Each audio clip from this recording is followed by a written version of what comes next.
So tell your theory about dieting. Well, again, it's really up to the individual. I believe in a very politically incorrect way to eat. If you look at the research over the last 70 years since Ansel Keys said, saturated fat leads to heart disease. And they took that hypothesis and they ran with it, although they've never been able to prove it in any of the studies. They've never proven it. And the reality is we need saturated fats. All of our cell membranes, all the trillions of cells in our body, the cell membranes are made from cholesterol and saturated fat. And if our cell membranes were made of polyunsaturated fats like corn oil, we would melt. We would literally be slithering on the floor like snakes. Really? So what do you do? Personally, for my own family, or how would I work How with the would client? you, yeah. Well, we would certainly look at what the client is eating. Yeah. There's almost always a lot of processed foods in an obese person's diet. And the processed foods are foreign to our bodies.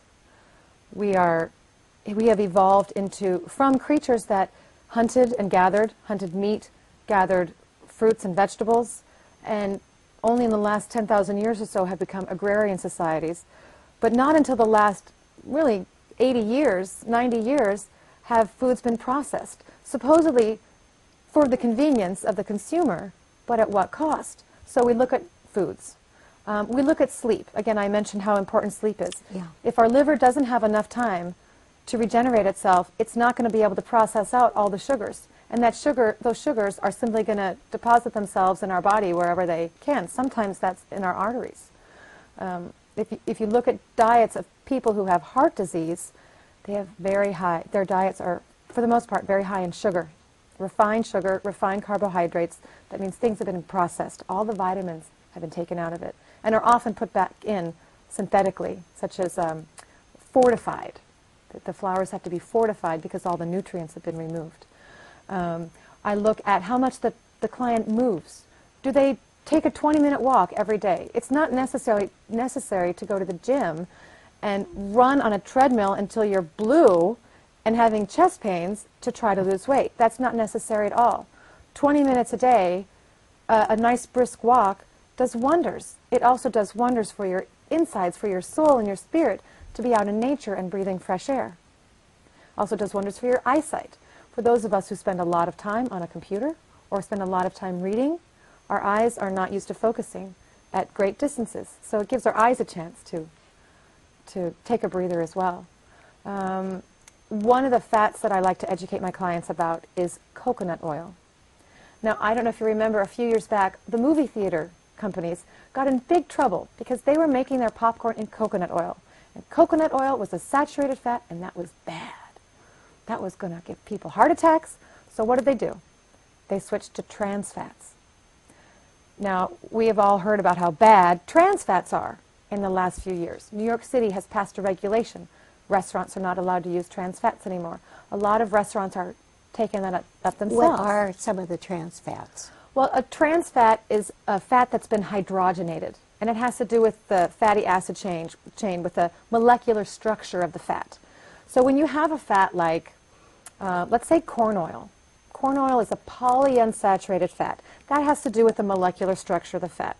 But it's liquid at room temperature, and it goes rancid very quickly. So they'll hydrogenate it. They'll chemically add some hydrogen to it. It's been hydrogenated. It solidifies it. So it lasts longer when you put it in processed foods. It has a much longer shelf life. Doesn't go rancid. And gives some of the texture of those good old saturated fats that our grandma used to cook with, like the lard and the tallow and the butter. So those are trans fats.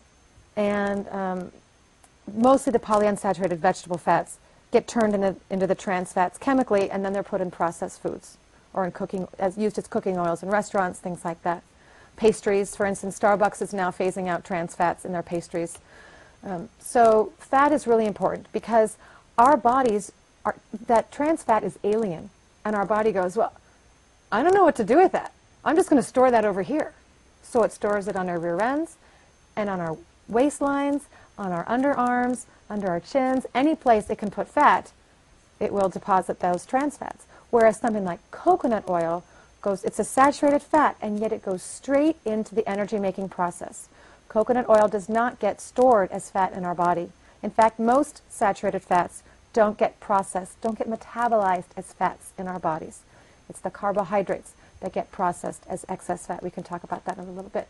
But the coconut oil is wonderful, and people who take coconut oil on a regular basis can lose between 20 and 30 pounds in a year. If they replace all their polyunsaturated fats with coconut oil, they'll lose 20 to 30 pounds without changing any other aspect of their diet. And that's just a statistic. Jennifer, how do you get coconut oil? I mean, are there capsules or do Well, you put it in salad or what? I cook with it. I roast vegetables with it. Oh, okay. I fry eggs in it.